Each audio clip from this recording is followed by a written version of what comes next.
ચા વિના મને ચેન પડે નહીં। આપણા ગુજરાતી લોકોને તો ચા વિના ચેન પડતું જ નથી। આજે જણાવું તમને ચાના 3 ફાયદા। સૌથી પહેલાં તો ચા પીવાથી તમારા મગજની અંદર કેફીન મળે છે, જેનાથી ડોપામિન હોર્મોન રિલીઝ થાય છે, જેનાથી તમને સ્ફૂર્તિમાં જબરજસ્ત જે છે સુધાર જોવા મળે છે। તમારું માઇન્ડ એલર્ટ થઈ જાય છે અને સ્ફૂર્તિ આવી જાય છે। બીજો ફાયદો એ થાય છે કે ચા પીવાથી વગર કારણની ખાલી ખોટી ભૂખ લાગતી નથી। તમે ચા પીવો તો તમારી ભૂખ જે છે ઓટોમેટિકલી સંતોષાઈ જાય છે, માઇન્ડને જે ફ્યુલ જોઈએ છે મળી જાય છે, જેનાથી વગર કારણનું જે છે ખાવાનું બંધ થઈ જાય છે।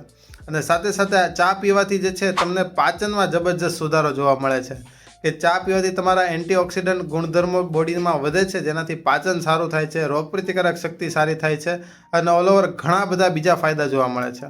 પણ આ બધા ફાયદા મેં જણાવ્યા, જો તમે દૂધ અને ખાંડવાળી ચા બનાવો છો તો આમાંથી કોઈ પણ ફાયદા તમને થશે નહીં। ઉલટાનું એ ચાનું વ્યસન લાગશે અને જ્યારે ચા નહીં પીવો તો માથું દુખશે, આવા પ્રશ્નો પણ થશે। હું જે તમને જણાવતો હતો એ ચા હતી દૂધ અને ખાંડ વગરની, એટલે કે હું હર્બલ ટીની વાત કરી રહ્યો હતો। આ હર્બલ ટી પીવાથી તમને આ બધા બેનિફિટ થશે, આની આદત પણ નહીં લાગે, તમારી સ્કિન સારી થશે, તમારું જે છે પાચન સારું કરશે, એનર્જીમાં વધારો કરશે।